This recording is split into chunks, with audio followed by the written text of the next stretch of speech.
எமது தமிழ் சிறந்த தலைவர்களை, சிறந்த போராளிகளை எல்லாம் நாங்கள் பார்த்து வளர்ந்துனாங்க. அப்ப டிசிப்ளினா இருக்கணும், நாங்கள் நினைச்சதை டிசிப்ளினா செய்யணும் என்ற ஒரு பழக்க வழக்கத்தை நாங்கள் சின்னல இருந்தே பார்த்து நாங்கள். அதுவும் ஒரு பெரிய ஒரு சந்தோஷம் என்னன்னா, நான் முதல் தமிழனா மிலிட்ரியில ஜாயின் பண்ணேன். பிறகு நான் தான் முதல் தமிழன் இந்த order of Canada, order of military மெரிட்டை நான் கனடாவில் எடுக்கிறேன். இந்த ஹிஸ்ட்ரி எப்படி இருக்க போகுது என்ற பிள்ளைகளுக்கு சந்தோஷம். நான் டிவிஎஸ்சிஎம்ஆர் ஒரு ஊழியன், ஒரு தொண்டன். நான் அங்கே ஒர்க் பண்ணினான். நீங்கள் தொடர்ந்து என்ன மெருகுபடுத்துறீங்க, தொடர்ந்து என்ன இன்டர்வியூலாம் எடுக்கிறீங்க. TVS CMR is special in my heart. All about day by day எங்களை டெவலப் பண்ணி, எங்களை கரெக்ட் பண்ணி, எங்களோட மிஸ்டேக்ஸ்லேருந்து நாங்கள் லேர்ன் பண்ணி டிட்டர்மினேஷனாக, hard work and determination and டெடிக்கேஷனோட நீங்கள் எதை செய்கிறீங்களோ நீங்கள் சக்ஸஸாக வரலாமன்றதான் என்னுடைய ஒரு மெசேஜ். இப்ப கனடா ஒரு பெஸ்ட் கண்ட்ரி. இந்த கனடா நான் அகதியா வந்தேன் நாட்டுக்கு. நான் இங்க வரைக்கும் ஒரு டிகிரி கூட எனக்கு இருக்கே இல்லை. அப்ப என்ன படிப்பிச்சு, என்ன வளர்த்தெடுத்து, என்ன ட்ரெயின் பண்ணி ஒரு நல்ல பொலிட்டிக்கல் சிஸ்டம். நான் இந்த கண்ட்ரிக்கு சேவை செய்யணும் தான் வந்தேன். நான் சேவையை தான் நான் செய்தேன். நான் அது அவையிலா ரெக்கக்னைஸ் பண்ணி நம்ம எப்படி, அது ஒரு பெரிய சந்தோஷமான விஷயம். வணக்கம் நேர்களே, உங்கள் அனைவரையும் மீண்டும் மற்றும் ஒரு சிறப்பு நிகழ்ச்சியில் சந்திப்பதில் மிக்க மகிழ்ச்சி அடைகின்றோம்.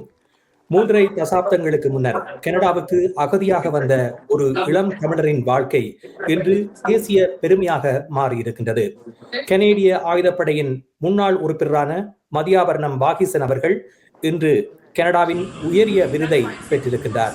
உயர்ந்த இராணுவ கௌரவங்களில் ஒன்றாக போற்றப்படுகின்ற ஆர்டர் ஆஃப் மிலிட்டரி மெரிட் விருதை அவர் இன்று ரீடோ ஹாலில் இடம்பெற்ற நிகழ்வில் பெற்றிருக்கின்றார்.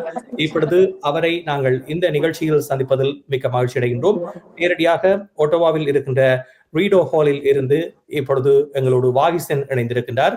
இவர் முன்னாள் ராணுவ வீரர் என்று கூற வேண்டும். ஏனென்றால் ஆயுதப்படையில் நீண்ட காலமாக சேவையாற்றிய முதல் தமிழர் என்ற பெருமையை பெற்று இப்பொழுது ஓய்வு நிலையை அடைந்திருக்கின்றார். அவருக்கு உயரிய கௌரவத்தை இப்பொழுது வழங்கி இருக்கின்றார்கள். இந்த மகிழ்ச்சியான தருணத்தில் இப்பொழுது பல கலாச்சார மற்றும் அரசியல் நிகழ்வுகள் நடைபெறுகின்ற பிரசித்தி பெற்ற இந்த ரீடோ ஹாலில் இருந்து அவரை சந்திப்பதில் சிஎம்ஆர் மகிழ்ச்சி அடைகின்றது. வணக்கம் வாகிசன் அவர்களே. வணக்கம் ராம் பிரசன். வணக்கம் டிவிஎஸ்சிஎம்ஆர் நேயர்களுக்கு நன்றி. உங்களை ஒரு பெருமைமிக்கு தருணத்தில் நாங்கள் சந்திப்பதில் மிக்க மகிழ்ச்சி அடைகின்றோம்.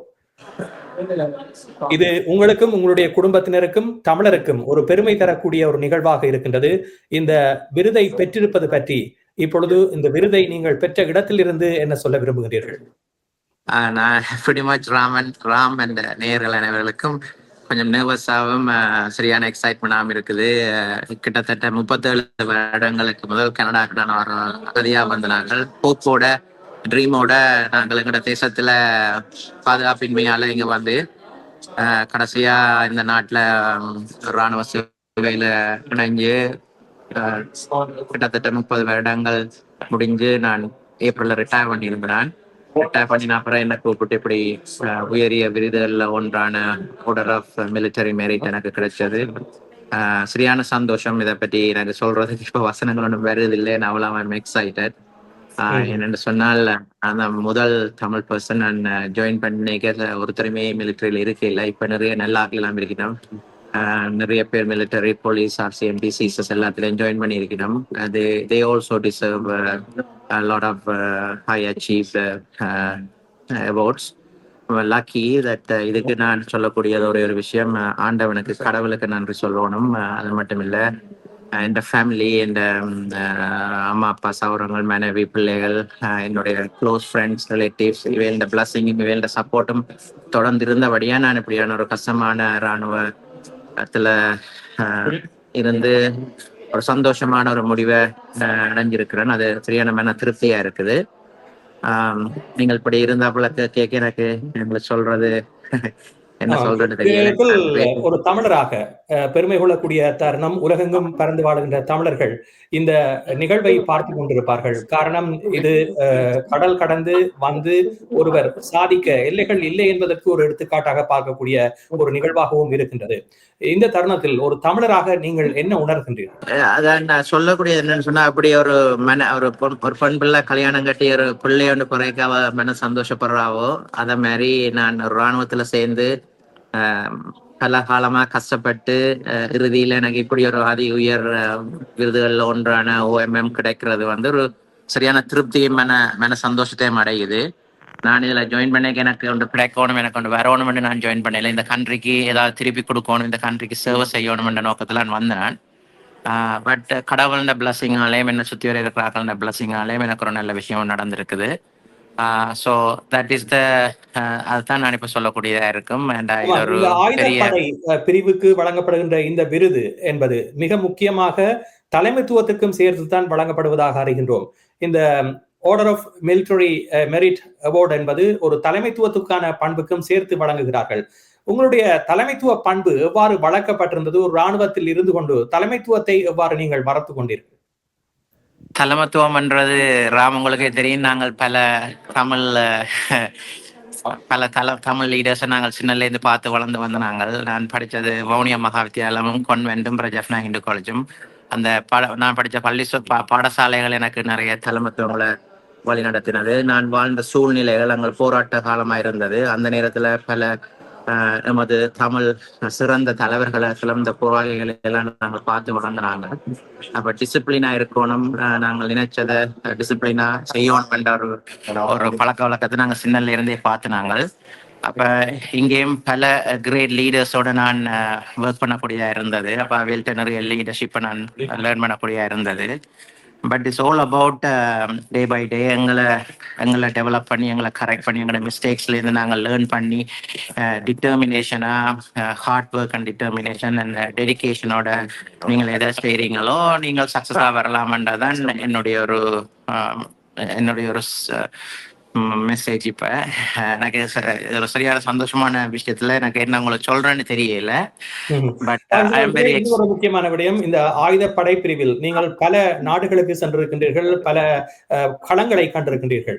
இந்த களங்களில் இன்றைய தினம் இந்த விருது வழங்கும் நிகழ்வு மண்டபத்தில் இருந்து கடந்து வந்த பாதையை நீங்கள் திரும்பி பார்க்கின்ற பொழுது உங்களுக்கு இன்னும் மனதில் ஆணித்தரமாக பதிந்திருக்கின்ற ஒரு விடயம் அல்லது ஒரு காணொளி போன்று பதிந்திருக்கின்ற விடயம் என்றால் இதனை சொல்வீர்கள்? கனடா ஒரு பெஸ்ட் கண்ட்ரி. இந்த கனடா வந்து நான் அகதியா வந்த நாட்டுக்கு நான் இங்க வரைக்கும் ஒரு டிகிரி கூட எனக்கு இருக்கே இல்லை. அப்ப என்ன வந்து படிப்பிச்சு என்னை வளர்த்தெடுத்து என்னை ட்ரெயின் பண்ணி ஒரு நல்ல பொலிட்டிக்கல் சிஸ்டம். அப்ப ஒரு நல்ல இடத்துக்கு நாங்கள் அப்ப லக்கிலி ஒரு நல்ல ஆக்களோட நான் செய்யறேக்க, நல்ல லீடர்ஷிப்ல செய்யறேக்க, நல்ல கண்ட்ரிக்கு வந்தபடியால் எனக்கு நான் இந்த கண்ட்ரிக்கு சேவை செய்யணும்னு தான் வந்தேன். நான் சேவையை தான் நான் செய்தேன். அது அவையிலா ரெக்கக்னைஸ் பண்ணி நம்ம இப்படி அது ஒரு பெரிய சந்தோஷமான விஷயம். நிறைய விஷயங்களை நாங்கள் கனடால நாங்க பார்த்துருக்கிறோம். இப்போ நீங்க பாக்குறீங்க current excellent leaders like even எங்களோட ஒன்டாரியோ பிரீமியரா இருக்கட்டும், டக்ஃபோர்டா இருக்கட்டும், அல்லது இப்போ கரண்ட் ஆனரபிள் பிரைம் மினிஸ்டரா இருக்கட்டும், அவன் லீடர்ஷிப் எல்லாம் வந்து simply amazing compared to rest of the world. So I every day I learn, and today இன்னைக்கு நான் வரைக்கும் நான் ஒரு ஆள் தான் யங் ஆனாலும் கொஞ்சம் கலரானாலும் இருந்தேன். மெட்டாக்கள் எல்லாம் வயசு கொண்டு நிறைய மெடல்ஸும், பெரிய பெரிய ஆட்கள், பெரிய ஜெனரல்ஸும், பெரிய high ranking officers, high ranking people. எனக்கு I'm very nervous. I'm still நான் இந்த போலுக்குள்ள இருந்து வெளியில வரைக்கும் எனக்கு இந்த வே என்ன ட்ரீட் பண்ண விதங்கள், இந்த செரமனி எல்லாமே ஐம் ஸ்டில் ஒரு ஷாக்ல இருக்கிறேன். எனக்கா இப்படி நடக்குதுன்னு சொல்லி நம்ப எல்லாம் இருந்தது.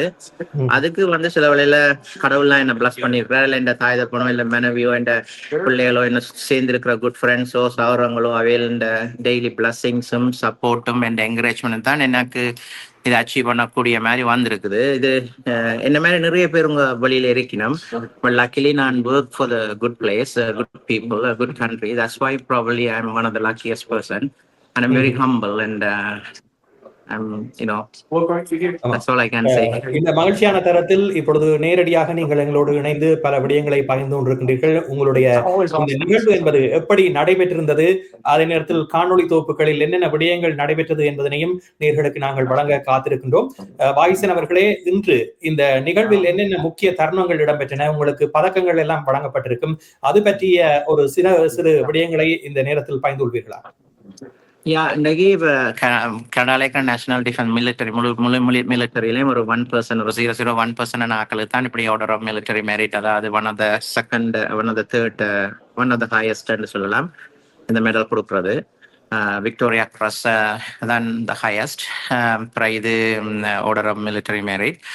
ஸோ இது வந்து ஐ டோன்ட் நோ, இஸ் கடவுளோட பிளஸ்ஸிங். நான் என்ன சொல்றது, ஆண்டவன் இதை தந்திருக்கிறேன். எனக்கு என்ன சொல்றேன்னு தெரியல. இந்த முழுக்க காலம் 9:30 நான் இங்கே வந்தேன். நாங்கள் இங்கே 3 மணி மட்டும் நான் நிற்பேன். எங்களுக்கு கன செரமனி எல்லாம் நடந்தது. லைக் யூ சார், நீங்கள் அப்புறம் வீடியோக்கள் ஃபோட்டோகிராஃபில் நீங்கள் ஷேர் பண்ணுவீங்க. படம் வீடியோஸும் ஃபோட்டோகிராஃப்ஸும் வில் டெல் த ஸ்டோரி. எனக்கு உண்மையில வெறும் நர்வஸாம், வெறும் டக்குன்னு சொல்றதுக்கு என்ன சொல்றேன்னு தெரியல. இமோஷனலா இருக்குது. எனக்கா இது நடக்குதுன்னு நம்ப இல்லாம இருக்கு. என்ன, நான் ஒரு அகதியா வந்த நான் ஒரு டிகிரி கூட எனக்கு இல்லை. இந்த நாடு எனக்கு படிப்பிச்சு என்னை வளர்த்து எனக்கு நல்ல பிள்ளைகளை தந்து, நல்ல ஃப்ரெண்ட்ஸை தந்து, நல்ல வாழ்க்கையை தந்து, நல்ல ஒரு சந்தோஷமான ஒரு வாழ்க்கையை தந்துருக்குது. இனி லைஃப் டைம் ஃபுல்லா எனக்கு இந்த அச்சீவ்மெண்ட் ஒரு கிரேட் ஆனர். அதுவும் ஒரு பெரிய ஒரு சந்தோஷம். என்னன்னா, நான் முதல் தமிழனா மிலிட்ரியில ஜாயின் பண்ணேன். பிறகு நான் தான் முதல் தமிழன் இந்த ஆர்டர் ஆஃப் மிலிட்டரி மெரிட்டை நான் கனடாவில் எடுக்கிறேன். இந்த ஹிஸ்டரி எப்படி இருக்க போகுது, என் பிள்ளைகளுக்கு சந்தோஷம். என்னை பெற்ற தாய் தகப்பனுக்கு நன்றி. என்னை புட்டப் பண்ணி கொண்டு இருந்த, எவ்வளோ காலம் புட்டப் பண்ணி கொண்டு இருந்த என் ஒய்ஃப், என் பிள்ளைகள், என் ரிலேட்டிவ்ஸ், என் ஃப்ரெண்ட்ஸ் எல்லாருக்கும் நன்றி. இவையெல்லாம் எங்களை டே பை டே என் மென்டலை நல்லா வச்சிருக்கணும். It's a really hard work. ஒரு யங்கர் ஜெனரேஷன் நான் சொல்ல வர விஷயம் என்னென்னா, எதெண்டானு நீங்கள் ஹார்ட் ஒர்க்கை போட்டு ஜென்யூனா டிட்டர்மினேஷனா அதை கன்சிஸ்டன்சியாக நீங்கள் செய்கிறீங்கன்னு சொன்னால் you will be success. I think அதை தான் நான் செய்தேன். இப்போ நான் இதை கிடைச்சோன்னே வெளியில் எங்களோட சமூகம் எவ்வளோ நிறைய நல்ல விஷயங்களை செய்து, டாக்டர்ஸ் இருக்கணும், இன்ஜினியர்ஸ் இருக்கணும், பெரிய பிஸ்னஸ் மேக்னெட்ஸ் இருக்கணும். ஆனால் லக்கிலி எனக்கு இது நான் நல்ல சைனா கமாண்டோட ஒர்க் பண்ணிக்கிறேன். இந்த சைனா கமாண்டுக்கு நான் தேங்க் பண்ணணும். நல்ல பீப்புளுக்கு நான் ஒர்க் பண்ணியிருக்கிறேன். ஸோ இதெல்லாம் நான் உங்களுக்கு சொல்லலாம். Because I am not prepared. தலைமையாக தாயகத்தில் பெற்றோர் கடமையை செய் பலனை எதிர்பாராதே என்று சொல்வார்கள். அதற்கிணங்க நீங்களும் வாழ்ந்து காட்டிருக்கின்றீர்கள். அதற்கான பெறுவராக இப்பொழுது உங்களுக்கு இந்த விருது கிடைக்க பெற்றிருக்கின்றது. நீங்கள் ஏற்கனவே குறிப்பிட்டீர்கள், நான் தான் இதில் கலந்து கொண்டவர்களில் இளைய வயதை உடையவர் என்று. ஆகவே உங்களுக்கு இன்னும் காலம் இருக்கின்றது. இந்த சேவைக்கான அங்கீகாரம் உங்களுக்கு கிடைக்க பெற்றாலும் உங்களுடைய தொடர்ந்து வரும் நாட்கள் எப்படி கழிய போகின்றன, அதற்கான திட்டமிடல்கள் என்னென்னவற்றை செய்திருக்கின்றீர்கள்? தொடர்ந்து கனடாவில் நீங்கள் பல தொண்டு விடயங்களையும் செய்து வருகிறீர்கள். அந்த வகையில் நீங்கள் என்னென்ன திட்டங்களை வைத்திருக்கிறீர்கள், என்ன செய்ய போகிறீர்கள்? Ram, thank you for the question. என்னன்னா, கிட்டத்தட்ட 30 வருஷமா மிலிட்டரின்னு இந்த ஃபோக்கஸ் முழுக்கவே இந்த நாடு, இந்த தேசம் மிலிட்டரியா தான் இருந்தது. அதோட இந்த குடும்பங்கள், இந்த ஃபேமிலிஸ், இந்த பள்ளிக்கூடங்கள் இருந்தது. இப்பதான் எல்லாம் கொஞ்சம் ஓஞ்சு போன மாதிரி இருக்குது. அப்ப இந்த பேரண்ட்ஸோட கொஞ்சம் டைம் ஸ்பெண்ட் பண்ணணும், பேரண்ட்ஸை பார்க்கணும். அவையில் எல்டர்லி பீப்புள், அப்போ ஒய்ஃப், கிட்ஸ், அவையோட கனகாலமா நான் மிலிட்டரியில இருந்தபடியா எல்லா இடம் ட்ராவல் பண்றதால வீட்டில் ஸ்பெண்ட் பண்ற எல்லாம் குறைவு. அப்போ ஒரு அட்லீஸ்ட் ஒரு 1 or 2 இயர்ஸுக்கு இந்த பேரண்ட்ஸ், இந்த ஃபேமிலி, இந்த ஃப்ரெண்ட்ஸ் அந்த சர்க்கிளில் கொஞ்சம் மிங்கிள் பண்ணி போட்டு பிறகுதான் நான் டிசைட் பண்ண இருக்கிறேன் என்ன செய்ய போறேன்னு. I am tired mentally, physically. I'm really tired and I fully focus பண்ணி கொண்டு இருந்தேன் in the military life, and because I breathe and I live and I entire whole life, I am very passionate about my military life. And at this point I like to thank my chain of command. I'm very emotional. எனக்கு என்ன சொல்றேன்னு தெரியல. Hopefully இன்னொருக்கா நான் உங்களோட வடிவப்படி இருந்து வடிவா கதைக்கலாம்னு யோசிக்கிறேன். சரி, இந்த வரி உடுப்பு என்பது நாங்கள் முன்னர் ஒரு நேர்காணலில் நீங்கள் அணிந்திருந்ததை பார்த்திருந்தோம். இந்த உடுப்பினுடைய மகத்துவம் பற்றி குறிப்பிடுங்கள். அந்த சீருடையை மீண்டும் அணியக்கூடிய வாய்ப்புகள் இருக்குமா, அல்லது இந்த விருது வழங்கப்பட்டவுடன், அந்த ஓய்வு நிலை அறிவிக்கப்பட்டவுடன் அதற்கான அணியும் திறன் என்பது அற்றுப்போகிறதா? அதை பற்றி குறிப்பிடுங்கள். ராம், நான் April 1st retire பண்ணினோடே நான் இந்த uniform life is completed. So I am a civilian when military life is done. But that's not mean that நான் இன்னொரு law enforcementலயோ இல்லை இன்னொரு வேறு விஷயங்கள்லையோ இல்லை இப்போ யூஎன்லையோ, யுனைடெட் நேஷனோ அல்லது வேர்ல்ட் வைட்ல உள்ள NGOஸ்லையோ நான் வேலை செய்ய இல்லாதது இல்லை. There are a lot of job opportunities are coming towards me, but I set everything pause right now because யூனிஃபார்மை போட்டு நான் இனி வேலை செய்வேனான்றது எனக்கு தெரியலைன்னா. யூனிஃபார்ம் வந்து யங் மேன் கேம். ஸோ யங்காக இருக்க 18-19 வயசுல போட்டு ஒரு 30 வருஷம் செய்ய ஒரு 48 வயசுல வந்துட்டு it's young man game. But I don't know whether I will be going back to uniform again. But obviously I love this country. I really love this country, and we have a great politician, so young politician இந்த பெரிய விஜய் தனியாசலமா இருக்கலாம், இல்லைங்களா honourable carry ஆனந்த சகரியா இருக்கலாம், அல்லது லோவன் அண்ணியா இருக்கலாம், அல்லது நீதன் ஷானா இருக்கலாம், ஜாலினியா இருக்கலாம். அப்படி பல யங் பொலிட்டீஷியன்ஸ் எல்லாம் இருக்கு. நம்ம ஃபியூச்சர்ல யங் பீப்புளோட anything I can help voluntarily because I don't need any money. I am very happy and I have a great life. So I don't know what I'm going to do in the future. Right now, I just want to take a break, and I don't think I will be wearing a uniform again. And since I retired from the military, but in the occasion kandi எனக்கு பழையபடி என்ன military uniform wear பண்றதுக்கு permission தந்தவே இல்லைக்கு. So that's why I'm in my DUUs. This is my dress uniform. But when I met in Toronto for the street festival or wherever opportunity, I in the CatPat in the combat uniform. So that's why நீங்க two different uniform பார்க்குறீங்க. But for a uniform question, I don't know whether I will go back to again the uniform level, because definitely I will work as a volunteer for NGOs or I'm not crazy for money, or I'm not crazy for any promotion, or I'm not crazy for any position. I love this country, I love my family, and I love my friends. So I just want to relax and do good thing for this country. ஆகவே நன்றி. பல முக்கியமான நிகழ்வுகள் நடைபெற்ற இந்த அரங்கிலிருந்து இவ்வளவு ஒரு நெரிசலான நேரத்திலும் எங்களோடு உங்களுடைய அனுபவங்களையும் அதே நேரத்தில் உங்களுடைய மகிழ்ச்சியையும் பகிர்ந்துள்ளமைக்கு CMR சார்பாக எமது நன்றியை தெரிவித்துக் கொள்கின்றோம். உங்களுக்கு இந்த விருது கிடைத்ததை இட்டு நாங்களும் பெருமை கொள்வதோடு உங்களுக்கு எமது மனமார்ந்த வாழ்த்துக்களை தெரிவித்துக் கொண்டு இந்த தருணத்தில் விடைபெறுகின்றோம். முழுமையான காணொலி போக்கை எமது நேர்கள் பார்வையிடக்கூடியதாகவும் இருக்கு. இறுதியாக நான் ஒன்று சொல்ல வேணும்னா, ராம், நான் டிவிஎஸ் CMR என்ற ஒரு ஊழியன், ஒரு தொண்டன். நான் அங்கே ஒர்க் பண்ணினான். நீங்கள் தொடர்ந்து என்ன மெருகுபடுத்துறீங்க, தொடர்ந்து என்ன இன்டர்வியூலாம் எடுக்கிறீங்க. ஒருத்தருக்குமே நான் இந்த பெர்மிஷன் கொடுக்கல. உங்களுக்காண்டி இந்த இடத்துல உங்களுக்கு மாட்டேன்னு டிவிஎஸ் CMR நான் மாட்டேன்னு சொல்லக்கூடாண்டாக்காண்டி தான் இன்றைக்கு இந்த இடத்த உங்களுக்கு நான் இவ்வளவு கஷ்டத்தை இந்த சரியா ப்ரிப்பேர் பண்ண நேரத்திலேயும் நான் உங்களுக்கு செய்ய வேண்டி வந்தேன்டா. Because TVS CMR is a special in my heart. நன்றி, உங்களுக்கு மீண்டும் சந்திப்போம். CMR யூடியூப் சேனலில் இணைந்திருக்கும் நேர்கள் அனைவருக்கும் எமது நன்றி. காமெண்ட்ஸ் பகுதியில் உங்கள் கருத்துக்களை தெரிவிக்க தவறாதீர்கள். முக்கிய செய்திகள், காணொளி தொகுப்புகள், நேர்காணல் என பலதரப்பட்ட அம்சங்களையும் உங்களுக்காக தருகின்றது CMR யூடியூப் சேனல். CMR என்று சர்ச் செய்து எமது யூடியூப் சேனலை சப்ஸ்கிரைப் பண்ணுங்கள். உங்கள் உற்றார் உறவினர் நண்பர்களோடும் இந்த காணொளி தொகுப்புகளை பகிர்ந்து கொள்ளுங்கள். அருகில் இருக்கின்ற முக்கிய காணொளி தொகுப்புகளையும் தவறவிடாமல் பாருங்கள்.